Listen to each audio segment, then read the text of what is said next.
Замаас та бүхэн нэг үе Cryptoverse-ийн ээлж нэг дугаар ихэд бэлэн болсон байна. За энэ нэг дугаар маань цаа шинхэн бүр яг шив шинхэн сингл залуутай. За юу вэ да? Мэдээ. За энэ 7 хоног жоохон сонирхолтой дуу юм бас болсон гэсэн чинь болоогүй юм шиг болчихлоо. Гэхдээ ер нь амар том юм их хэрэглээ. За юу Солонгос өмнө Солонгос улсад Дональд Трамп тэгээд Ши Жинпинаар уулзсан. За энэ хоёр чинь нөгөө би энэ тариф тогтооно эдний бараан дээрээс дахиад 100% тариф тогтооно гэдээс үүдэлтэйгээр биткойн 121-с 103-аас хавалсан. Энэ хооронд нь найз башуулын индекс 20 хэд мэдлээ 30 хэдэн жил унаад. Энэ бол нэг амар бол биш байгаа байхгүй бол чанаас 70% амар унаад идэг шүү дээ. 50% хүртлээ. Тийм бол хэлсэн тийм бол болоогүй. Гэхдээ яг ингээд нэг $18,000 ингээд багасгад бас найз башуулын индекс бүр амар буурж илээ.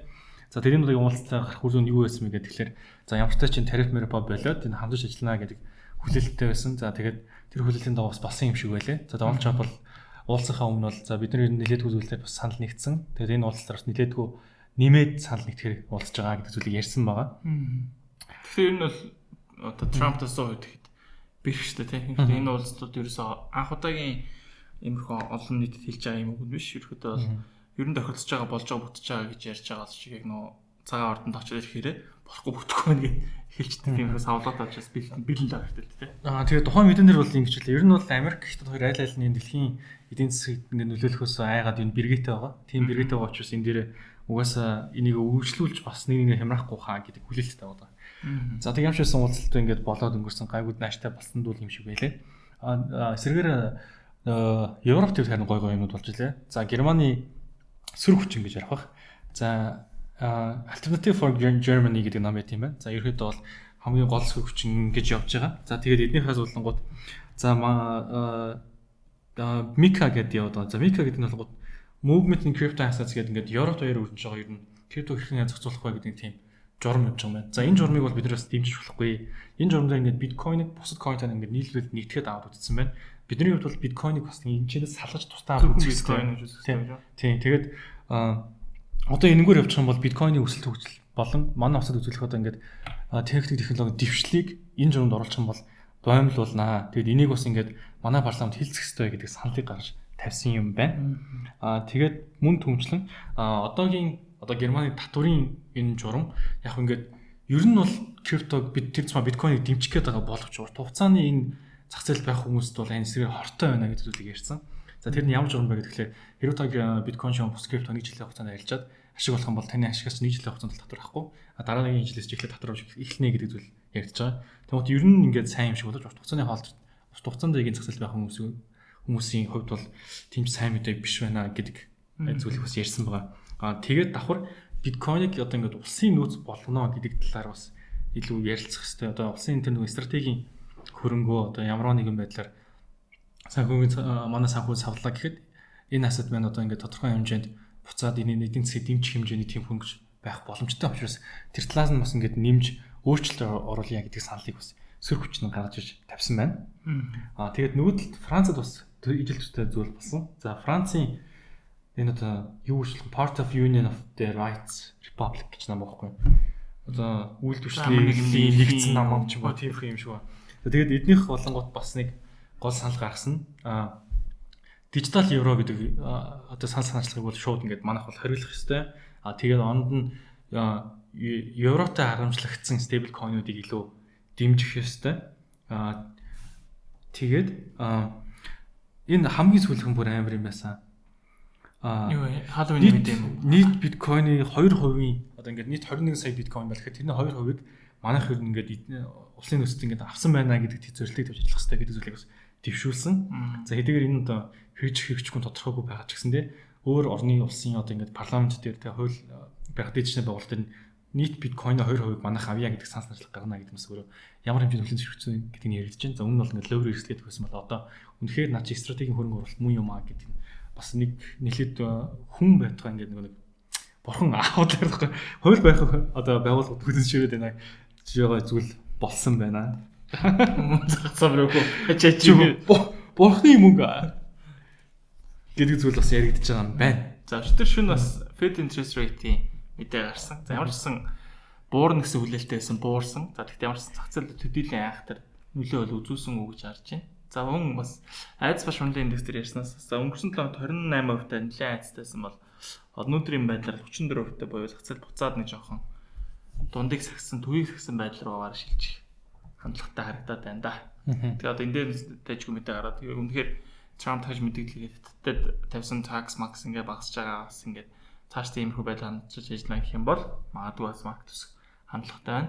За нөгөө October гэж хэдүүлээ ярьдаг штэ. Дунджаар бол энэ чинь 14% дунджаар бараг 20-од орчим өсдөг сар байсан. За одоогийн байдлаар бол 2.6% уналттай харагдаж байна. Тэгэхээр маргаашийн дотор энэ чинь 30 өнөктэй. Харин тийм шүү дээ. За маргаашийн дотор 2 өсөхгүй бол ямар ч сан энэ удаагийн буюу 2025 оны 10 сар бол улаан өнгөөр хаагдах бодолтой байна. Тэгэхээр одоо бас November гэж одоо бас нэлээд бас bullish сар бар тий. Moon November гэж байна шүү дээ. Тэгэхээр за энэ 11 сар бас ногоон хаагдах, улаан хаагдах. Ер нь дунджаар 46% өсөлттэй байдаг. За бас 46-аас 10% орчим өсөлттэй байдаг гэж харагдаж байна. Авдуус бол дээшээ 11-ээс бол сарлуу гэдэг сар шүү дээ. За одоо бас нэг сануулгад Monad гэдэг төслийн airdrop-д оролцож байсан хүмүүс байх юм бол 11 сарын 3-ны дотор нөгөө нэг баталгаажуулж airdrop авах юмнуудаа баталгаажуулахгүй болохгүй юм байл шүү. За тэгээд ярмаар болох хэрэгтэй нэг бас яалтчгүй том болох энэ poly market бас airdrop өгөх магадaltaй гэж яригдж байгаа юм байл. Тэгээд ашиглаж хүмүүс байвал бас үргэлжлүүлээд сайн ашиглана биз. Тэгээд airdrop авах магадлал нь л өсөх баг. Тэгээд үргэлжлүүлэхэд Америкт бас нэг тийм болж илээ. Haver Mille гэдэг нөхрийн намчин ихэд бол crypto friendly нам гэж явдаг. За тэгээд эднийх бас дунд шатныхаа сонгол дээр ялаад ер нь конгрессийн ихэнх хувийн ер нь эдний нам эзэлж байгаа юм байна. Тэгэхээр энэ нь юунд ашигтай болж байгаа гэдэг энэ хүн энэ крипто дэлгэцтэй бодлогоо үргэлжлүүлээд 27 он дахиад ерөнхийлөгчний дэвшил сонгох магадлал нь өсөж байгаа бас хүмүүсийн дэмжлэг байна гэдэг зүйлийг харуулж байгаа. Боловч манай хүн нэг Libra гэж токен гаргаад хүмүүс скамтсан бас сул талтай. Тийм шүү дээ нэрээ. Тэр нь одоо ингээд хар мөр болж явж байгаа. За тэгээд юу манай Michael Saylor гэдэг ах байдаг strategy гэх компанитай. За эднийх түүхэндээ байгаагүй баг биткойн хотлож авлаа гэдэг зүйл яригдж байгаа. Яагаад гэвэл ер нь бол өнгөрсөн сар 9-р сард бол тэднийх 3520 шиг биткойн авсан. Харин энэ сар 10-р сард ирэхэд 778 шиг биткойн авч байгаа. За дахин манд хуйлдж штэ. Тийм тэгснэр энэ юутай болж одоо ийм байдлаар нийтдээ 640,808 шиг биткойныг эзэмшиж байгаа юм байна. За энэний өртгөх нь бол 47.4 тэрбум доллар болсон. Тэгээд дундч нь бол $74,032 дээр нэг биткойн авсан гэж гарч байгаа юм байна. За эднийх яагаад ийм баг биткойныг 10 сард авбаа гэхэлэр ер нь бол нөгөө нэг хувьцаагаа зараад олсон мөнгөөрөө биткойн болгоцсон. Энэ удаа нөгөө тийм хөрөнгө босгох тийм боломж нь сайн бүтээгүй учраас нэг биткойн авч чадсангүй гэж үзэж байгаа юм байна. Бараг одоо уучлах байхад юм шиг тийм. Хамгийн сүүлийн одоо худалдан авалт нэр 390 ширхэг биткойн авсан. За тэгээд дунджаар нэгийг нь 111,117 хавцаа авсан юм байна. За энэ би техник шинээс харлаа. Би ер нь хааш явах мэдчихлээ. Хааш явахаар. Тийм бодлоо. Энэ мэдээллийг авмаар байвал та бүхэн доорх дааслаа гэж. Тийм. 20,000 төгрөг Instagram хаяа бичиж гэж. Коммент мэдээлэл авъя гэж бичсэн. Тийм. Гэхдээ коммент биткойн гэж бичээрэй. Тэр нэг physical Asians-тэй гарсан шиг тий. Үргэлжлүүлж үзэх бол чат. Чатаар бүгдийг яаж өгөх гэдэг юм байна шүү дээ. Тэр шиг юм болох гэдэг. За тэгээд бас нэг сонирхолтой байсан. Дахиад Trump руу орчих. Trump нөгөө нэг CZQ бас өгшөөл үзүүлсэн. Тийм билээ. Тэр ямар шигтэйсэн бэ? Тэгээд яагаад энэ өгшөөл үзүүлэх болсон бэ гэдэг чинь. Байгаа мó нэр хүндээ эсвэл дахиад өөр ялын хүчин болгож юм болов гэж байлгаад байна. Өгшөөл үзүүлэх тэгэхээр өгшөөл ялаа авдаг аваад суудгаа суугаад ирсэн мэт. Тийм. Тэгтээ тэг хөшөөцсөн шүү дээ. Би тэр гайхаад угаасаа нэр төрөөс сэргийлээ. Зүгээр цагаатгаж байгаа юм болов уу гэж би боо. Цагаатгаж байгаа гэсэн үг баха. Тэгээд энэ нь юг үүсгэсэн гэхлээр Binance Америк руу ингэж амар хүчтэй нэвтрэх гэж байна гэсэн зүйлийг ярьж эхэлсэн. За энэ л одоо шунд байгаа. Тэгээд Twitter дээр одоо X дээр CZ нөгөө нэг X Binance гэж явж ирсэн бол шууд X-ийг аваад зөв шууд Binance гэж явж ялаа. Тэгээд энэ бас BNB хоол хийдэг хүмүүс бас сайн мэдээ болсон юм шиг байлээ. Гэвч энэний хадас бас нэг муу л байгаа.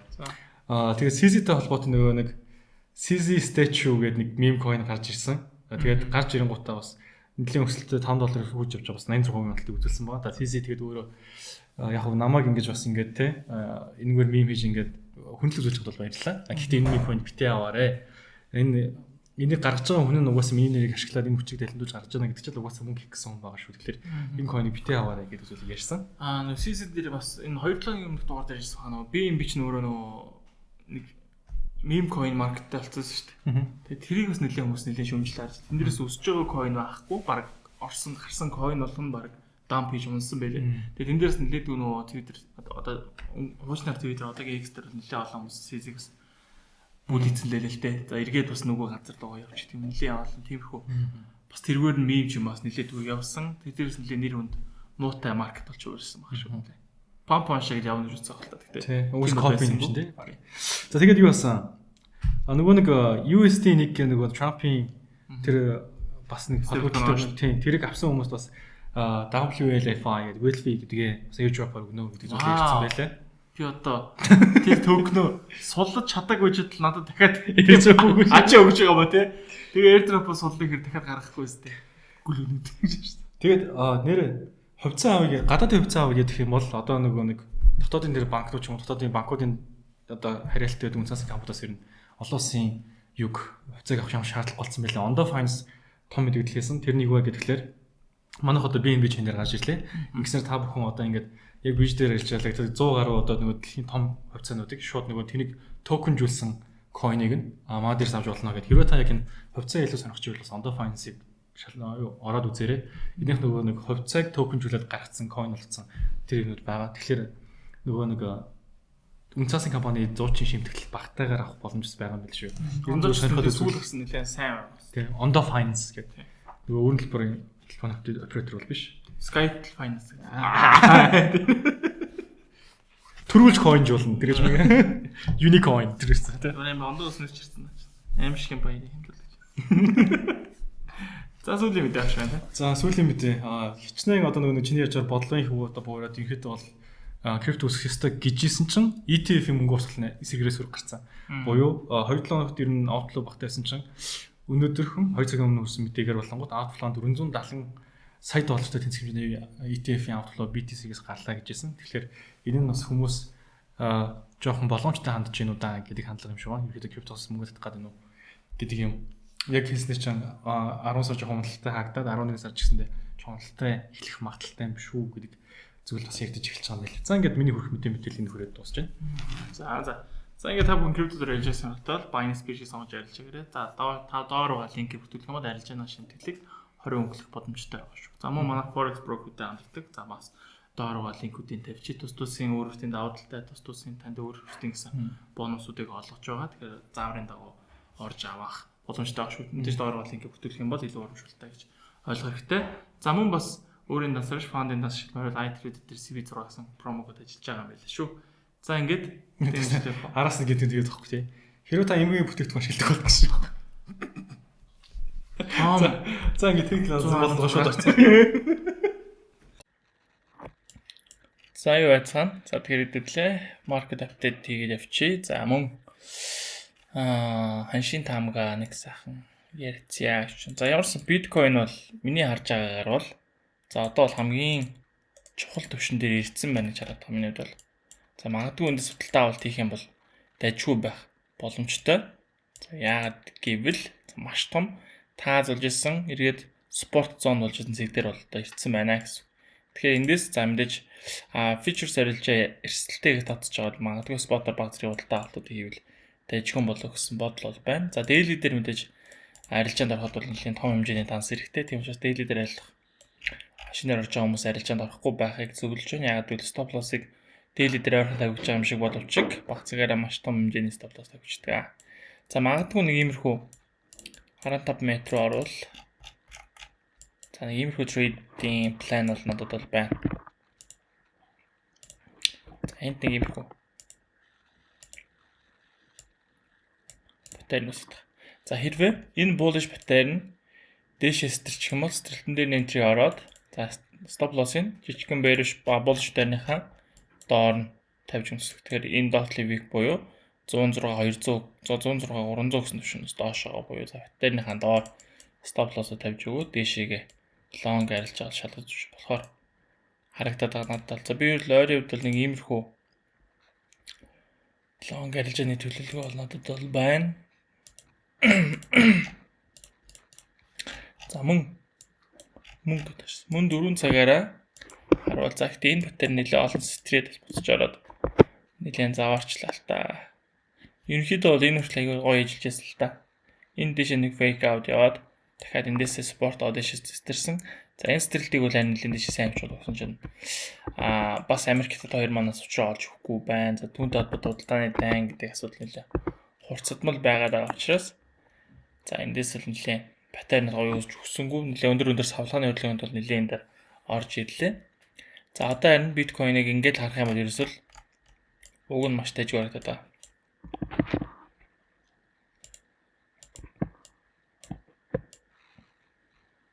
Нэг юм бол шүү дээ.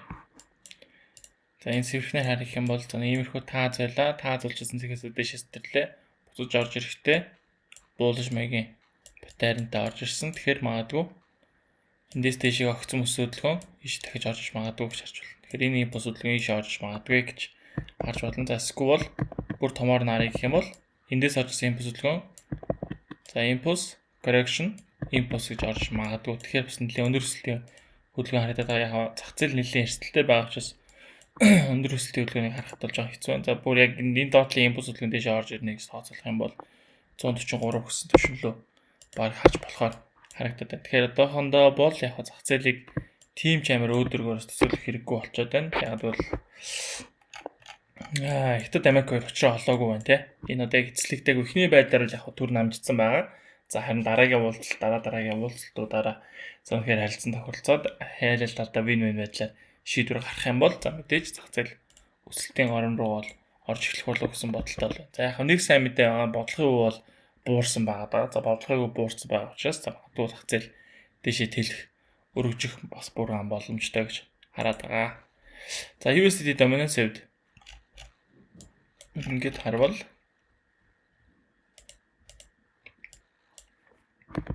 за ингээд харвал том bearish маягийн паттерн стэрсэн шүү дээ. Энд чинь бол нэлээд урт хугацаанд үргэлжилсэн том bearish паттерн доошоо стэрсэн. Дахиад энд нэг иймэрхүү паттерн үсэд унссан. Дахиад чинь паттерн үсэд унссан. За одоо магадгүй дахиад нэг иймэрхүү паттерн үсэж магадгүй гэж харагдаад байна. За ямар ч гэсэн энэ паттерн биш юм а гэхэд за энд нэг том тааз. Энэ тааз шал тааз дахиад тааз. Тэгэхээр USDT dominance доош унж магадгүй гэсэн бас бодол байна. Тэгэхээр энэ маань доошоо уналтын хөдөлгөөн ороод ирвэл 11 сар маань өөрөө нэлээд өсөлттэй сар байх боломжтой харагддаг. За энийг жоохон бага цаг руу оруулаад илүү деталь харж үзье те. За илүү деталь харах юм бол за ерөнхийдөө ингээ харах юм бол ханш нэлээд өндөр савлгаатай байгаа гарч байна те. Ер нь бол энэ бол яг нэг зах зээл дээр гарч байгаа мэдээлэлтэй холбоотой өндөр савлтын хөдөлгөөнд орж иж байгаа. За зах зээл мэдээж мэдээгүй байх үед бол иймэрхүү тэжүү үйлдэл хийгээд паттерн үүсгэж явдаг. За одоо харин нэг энд нэг нэлээд огцом өссөн ч гэсэн доошоос тэр магадaltaй нэг юм паттерн харагч. Тэгэхээр маань доошоос тэр магадaltaй гэж харж байна. За эсвэл магадгүй дэше тэмүүлж явсаар байгаад дээдлийнхэн таазан дээр очиод таазнаас доош хөндлөлтөд орж магадгүй гэсэн төлөвтэй харагдаад байгаа учраас за би бол ойрын хугацаанд бол биткойн дээр нэг лонг арилжаа төлөвлөж байгаа гэсэн үгтэй. За мөн бас Ethereum дээр нэлээд дэжгүй паттерн үүсэж байгаа. Яг л биткойнтэй адилхан. Гэхдээ нэлээд нарийнхан маягийн паттерн үүсэж байгаа. За энийг бол яг Oshmi Trader-ийн өөрөх нь ярьж байгаагаар ярьдаг байснаар бол за энд нэг иймэрхүү ярьдаг байсан. За тэрний юу гэхээр за та бүхэнс вебинаруудын YouTube-ээс олоод үзэх юм бол ярьдаг. За цаа чинь юу гэж ярьдаг вэ гэхээр за одоо жишээ нь за ингээд дэшээс төрдөг паттерн одоо үүсэж байна те. This story. Дэшээс төрх маягийн паттерн ингээд үүсээд за ингээд дэшээс төрлөө гэж байна. За гэхдээ энэ момент дээр энэ дотор юу болдог вэ гэдгийг одоо задлж яана гэсэн. Тэгэхээр энэ дотор паттерн дотроо дахиад паттерн үүсчихдэг. Тэгэхээр энэ дотор ингээд нэг иймэрхүү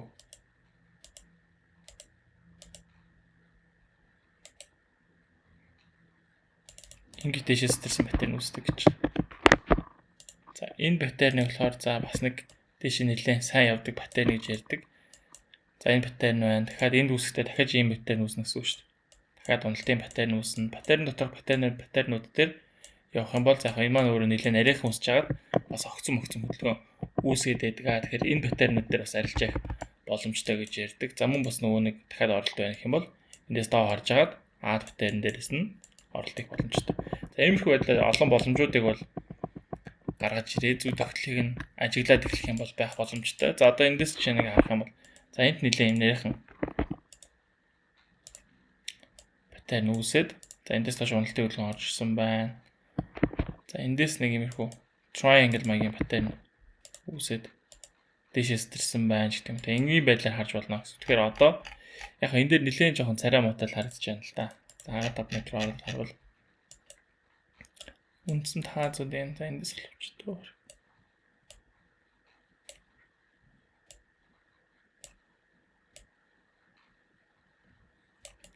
За иймэрхүү байдлаар нэг Ethereum дээр бол нэг bullish маягийн паттерн бол үүсэж байна. За тэгэхээр анхаарах цаг нь юу вэ гэхээр за мэдээж паттерн стрүүлээд буюу паттерн стрүүлээд long орж байгаа бол за паттерныхаа доор тавьж хэрэгтэй. За эсвэл магадгүй дахиад доошоо уналтын хөдөлгөөн ороод ирэх юм бол энэ паттерных нь спорт зон буюу доотлоос нь risk entry байдлаар арилжаанд орох боломжтой. За мөн бас нөгөө талаараа юу гэж ойлгох гэхээр за хүлээж болно те. За энийг доо гэж хараад дэшээс тэрлээ. Дахиад bullish маягийн паттерн үүслээ. Дэш өсөлтөн дээр нь дахиад long арилжаа. За иймэрхүү байдлуудаар long арилжааны темпланууд бол гаргаж болж байна. Тэгэхээр одоо ерөөсөө энэ хөдөлгөөнийг л хүлээнэ гэсэн. Тэрнээс хүлээж агаад энэ хөдөлгөөн хүлээлтэнд хүрэхгүй бол арилжаанд орохгүй гэсэн. За өнгөрсөн дугаар дээр нэг long арилжаанд орсон байсан. Тэрийг хизээ хаасан бэ гэхээр за тэр long арилжааны апдейтыг явчихъя. Би тэрийг бол яг сошиал хуудасуудаараа мэдгдсэн те. За эндээс long арилжаанд орсон. Ингээд явж ирсэн. За тэгсэн хаана юу болсон бэ гэхээр энд нэг иймэрхүү bearish маягийн паттерны ч юм уу нэг trend line үүсч эхэлсэн. За ерөөхдөө тэгээд энэ маань доошоос тэгээд энэ дахиад нэг баг цагаараа дахиад доошоос магадaltaй паттерн үүссэн учраас ерөөхдөө энэ орчим long арилжаа хаасан гэсэн. За тэгээд би эндээс нэг апдейт оруулсан те. За ерөөхдөө бол биткойныг анхааруул зүгээр шүү гэдэг байдлаар шинжилгээ оруулсан. За энэ маань бол доошоос тэрсэн идэж төдийлэн савналтын хөдөлгөөн бол орж ирээгүй. За тэр чигтээ дэшигээ өсөөд явж байгаа. За буцаад уналтын хөдөлгөөнд бол ороод ирсэн. Тэгэхээр ерөөхдөө бол энэ дээр арилжаанд орцсон байх үед бол за яг юу гэж бодогдсон бэхээр зүгээр л яг арай эрт хаачуудаа гэсэн юм бодол төрж байсан бол за магадгүй би эндээс дэшигээ дахиад явсан бол break even шахна.